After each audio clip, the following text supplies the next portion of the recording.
Eh bien bonsoir à tous les amis, supporters, supportrices parisiens, amoureux du football, supporters de notre club. Bah écoutez, j'espère que vous allez bien les amis, vous m'excuserez, ça fait 2-3 jours que j'ai pas fait de vidéo, il n'y a pas grand chose à dire en tout cas. J'espère que ce 22e jour de confinement, ça commence à peser lourd pour le moral de certains, ça commence à être très long sans foot. Mais c'est comme ça les amis, patientez, tenez le coup, on retrouvera bientôt je l'espère une vie normale. En attendant, eh bien on va parler de deux sujets aujourd'hui. Là, vu que c'est le confinement, au niveau du taf, je suis en roulement d'équipe. On travaille 6 jours et on se repose 6 jours. Et pendant qu'on se repose, c'est l'autre équipe qui bosse. Enfin bref, c'est un petit merdier, mais là, ça veut dire que je suis en congé jusqu'à... Là, je reprends mardi prochain le boulot. Donc je vais pouvoir, donc là je fais la vidéo ce soir, demain je vais pouvoir tranquillement faire une petite vidéo sur les dernières rumeurs qu'on entend ces derniers jours autour du mercato du Paris Saint-Germain, donner mon avis comme la dernière fois, et pourquoi pas faire un petit live jeudi avec vous. Donc les amis, j'aimerais évoquer deux sujets. L'autre consultant à 2 balles là, du journal L'Équipe qui a dit que Griezmann était trop haut pour le Paris Saint-Germain, que le PSG était trop petit pour lui. Et ensuite, je voudrais donner mon avis sur le clash entre Aurier et Roten. Aurier qui a répondu donc aux critiques de Roten, tout à l'heure. Donc, je voudrais parler pour Griezmann, les amis. Parce qu'il y a un mec qui s'appelle Tarago ou Tarlarigo, regarde si tu veux, de l'équipe, qui est un consultant. Moi, je vous dis, moi, je regarde jamais les consultants des émissions de ce torchon. Je ne regarde jamais, d'accord? Donc, je sais même plus trop comment il s'appelle. Je crois que c'est Tarago. Enfin, bref. Il a dit que Griezmann était trop haut pour le Paris Saint-Germain. Donc, déjà, j'ai envie de lui répondre et de lui dire qu'il ne connaît pas l'histoire du Paris Saint-Germain, ou il fait semblant de ne pas la connaître parce que c'est un hypocrite. Parce que dans toute l'histoire du PSG, il y a toujours eu des grands joueurs. Tu as eu Suzik, tu as eu, Paoletta, qui était le meilleur buteur historique du Portugal. Tu as eu le capitaine du Brésil des années 90, le Grand Rail. Tu as eu des mecs comme Ginola, Georges Weah, le ballon d'or, le seul ballon d'or africain, enfin le seul africain qui a gagné un ballon d'or. Tu avais une équipe extraordinaire dans les années 90. Tu avais des mecs comme Valdo, Suzik. Dans chaque génération, il y avait des grands joueurs au PSG. Tu avais aussi Ronaldinho, hein, qui est passé au Paris Saint-Germain, et j'en passe, et j'en passe. Il y a toujours eu des grands joueurs au Paris Saint-Germain. Tu as aussi, depuis que tu as les Qataris aussi, tu as Ibrahimovic qui est venu, tu as des mecs comme David Beckham, même si c'était plus marketing, c'était quand même un grand nom, il est venu au Paris Saint-Germain. Tu as Di Maria qui est venu au PSG, je tiens quand même à vous rappeler que Di Maria n'a rien à envier à Griezmann, parce que Di Maria c'est un super joueur. Di Maria est un mec qui a été en majeure partie un grand artisan dans la décima remportée par le Real Madrid.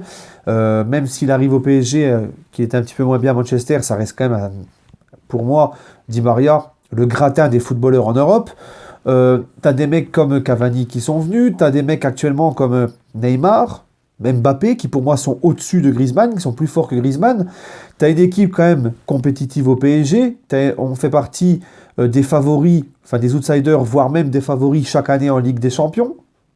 T'as une superbe équipe, tu as un budget important, tu as un gros projet ambitieux. Pourquoi Monsieur Griezmann serait-il trop haut pour le Paris Saint-Germain? Ça, c'est la question. Pour moi, il n'y a aucun joueur qui est trop haut pour le Paris Saint-Germain. Et je peux même vous dire que, par exemple, c'est plutôt l'inverse. Moi, je pense que le PSG n'est pas pour Griezmann. C'est Griezmann qui est trop petit pour le PSG, dans le sens où ce mec n'a jamais montré son amour au Paris Saint-Germain et a toujours dit qu'il était un jour Marseillais, un jour pour Lyon, un jour pour Marseille, mais jamais pour le PSG. Donc pour moi, c'est plutôt l'inverse. Et ce qui me chagrine là-dedans, c'est que l'Équipe est le seul journal sportif français important. Je parle journal, je parle dans le sens où tous les jours, ils ont un journal qui sort dans la presse. Et ils ont aussi le France Football qui sort le mardi et le vendredi, si c'est toujours pareil, hein, parce qu'il y a longtemps que je n'achète plus de France Football, c'est aussi l'Équipe. Donc, je ne parle pas au niveau de radio ou d'émission, je parle vraiment en journal. C'est le seul journal sportif qu'on a en France. C'est pas comme en Italie ou en Espagne, où tu as le Corriere dello Sport, Gazzetta dello Sport. En Espagne, tu as Marca, Mundo Deportivo, etc. Non, nous, on n'a que l'Équipe, d'accord, en journal important. Donc, normalement, il devrait aller dans le sens des clubs français, valoriser les clubs français, valoriser le foot français. Eux, non, ils font toujours l'inverse. Là, quand j'entends Tarago, j'ai l'impression d'entendre un mec qui vient d'Espagne. Hein. J'ai l'impression d'être sur une émission, en fait, d'une chaîne espagnole ou italienne, enfin, étrangère. Je ne me rends pas compte, en fait, que c'est un média français, puisqu'à chaque fois, ils vont contre les clubs français, ils dézinguent. Au lieu de mettre en valeur le PSG, on rabaisse le PSG, tu vois. Et ça, c'est scandaleux, c'est inadmissible, c'est à vomir. Mais malheureusement, en plus, quand tu sais tout ce que le PSG a apporté à la Ligue 1, je ne vais pas revenir dessus, parce que ce n'est pas le sujet de la vidéo, mais c'est vraiment, vraiment, vraiment pitoyable et petit. Ces gens-là, ensuite, ils iront se plaindre que le PSG leur claque la porte de l'entraînement, qu'ils n'ont plus le droit de foutre les pieds dans le centre d'entraînement du PSG, mais ils le cherchent. Tout le long de l'année, ils le cherchent. Et c'est une honte, et c'est vraiment une honte de se comporter comme ça pour ce média-là. Moi, je sais pas, moi, si je suis le grand directeur, le grand boss de l'équipe, ces mecs-là, je les fous dehors. Hein, parce qu'ils ne servent pas du tout l'intérêt du foot français. En plus, Griezmann qui viendrait à Paris, ça aurait quand même, on va dire, c'est quand même on va dire Griezmann, c'est quand même un des meilleurs joueurs au monde, c'est quand même un des meilleurs joueurs français. Ça aurait de la gueule de voir un joueur français d'un tel niveau rejoindre le club de la capitale, le meilleur club français, tu vois. Mais non, eux, ils sont là, ouais, il n'y a pas les épaules. Enfin bref, en tout cas, actuellement, le PSG compte Mbappé et Neymar dans ses rangs, qui pour moi sont au-dessus de Griezmann. Enfin bref, donc complètement à côté de la plaque, le mec. Maintenant, les amis, j'aimerais revenir sur le cas Roten-Aurier. Donc ce qui s'est passé, c'est que Aurier a parlé, il a dit que le PSG était son club de cœur, qu'il aimerait, et c'est un objectif pour lui, y finir sa carrière.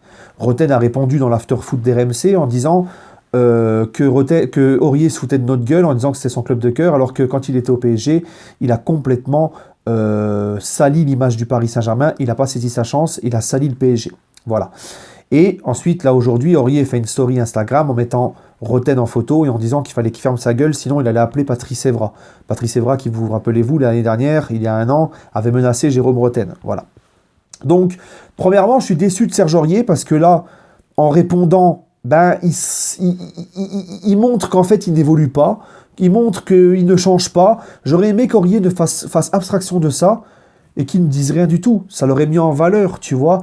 Et ben non, Aurier se fait encore remarquer et il tend encore le bâton pour se faire battre et il donne encore à bouffer aux médias. Donc moi déjà, je suis déçu d'Aurier. Mais bon, bref, c'est pas trop ça le sujet. Dans cette histoire, les amis, je suis d'accord et pas d'accord avec Roten. D'accord dans le sens où Aurier a complètement pourri, sali l'institution parisienne, a sali le club, son coach et certains de ses coéquipiers. Et que c'est à cause de cette histoire de Périscope, et j'en démordrai pas, ça a pourri le reste de notre saison. Cette saison-là a été pourrie, la fin de cette saison-là a été pourrie à cause de l'histoire du Périscope. Hein, notamment les 2 confrontations face à Manchester City. Ça a été dramatique. Hein. Il a foutu en l'air notre saison, Serge Aurier. Et heureusement, à l'époque, j'avais pas de chaîne YouTube, parce que je peux vous dire que Aurier, il aurait mangé sévère, les gars. Et c'est pour ça que moi, je suis d'avis que Aurier, c'est terminé. Il ne faut plus qu'il mette les pieds. Enfin, il n'a plus à être au Paris Saint-Germain. D'ailleurs, j'ai toujours trouvé bizarre qu'il n'a pas été licencié ou vendu l'été qu'a suivi. Hein, il a fait 1 saison ou 2 saisons de trop après l'histoire du Périscope. Je ne sais plus s'il est resté 1 saison ou 2 saisons de trop. En plus, après, je ne me rappelle plus, ma mémoire flanche un peu. Mais il n'a plus rien à faire au PSG, c'est trop tard. Par contre, là où je ne suis pas d'accord avec Roten, c'est qu'il remette en cause l'amour qu'Aurier a pour ce club. Parce que certes, Aurier, ce qu'il a fait, c'est dramatique, c'est très grave, mais je pense pas qu'il l'ait fait exprès. Et je pense pas que ça remette en cause l'amour qu'il a pour ce club. Parce que, à ce moment-là, Aurier, quand il venait au PSG, il revoit ses amis d'enfance, parce que c'est un vrai banlieusard parisien, il revoit ses potes d'enfance, il est mal entouré, il est mal conseillé, il est trop influencé, et voilà, c'est ça le problème, d'accord ? Donc, je pense pas qu'il ait fait exprès. C'est juste qu'il a manqué de maturité, il s'est trop fait influencer par des mauvaises fréquentations. Voilà. Donc ça ne remet pas en cause, je pense, l'amour qu'il a pour ce club. Et Roten, quand il dit ça, ça me gêne parce que Roten n'a pas été tout le temps exemplaire au Paris Saint-Germain. Parce que Roten aussi nous dit tout le temps qu'il a le PSG dans la peau, que c'est son club de cœur et tout. Mais il ne faut pas que Roten oublie qu'il a été demandé une prime de maintien lorsqu'on a joué le maintien lors de la saison 2007-2008. Et rappelez-vous, quand Diané nous sauve à la dernière journée contre Sochaux avec son doublé, Roten avait juste avant, quand on jouait le maintien, que ce n'était pas encore obtenu, il avait été voir les dirigeants parisiens pour demander une prime de maintien. Mais moi, contrairement à Roten, je ne vais pas remettre en cause l'amour qu'il a pour le Paris Saint-Germain. Voilà, parce que Les joueurs de foot sont comme ça, ils grattent un maximum, ils s'arrêtent assez jeunes dans leur carrière. Donc ils essaient de gratter un maximum de pognon. Mais c'est pas pour autant que je vais te dire que Roten n'aime pas le club. Bah, que Roten, il faut qu'il fasse pareil avec Aurier. Voilà. Aurier a déconné, Aurier a fait le con, Aurier a fait quelque chose de inadmissible, de honteux. Il ne doit plus venir au Paris Saint-Germain, mais tu ne peux pas dire qu'il n'aime pas le club. Voilà, moi c'est ça qui m'a dérangé dans l'intervention de Roten, et peut-être que c'est ça aussi qui a vexé Serge Aurier. Voilà les amis, bref, demain on se retrouve pour une petite vidéo Mercato. Donnez votre avis en commentaire. Sur ce, je vous souhaite une bonne soirée, et allez Paris.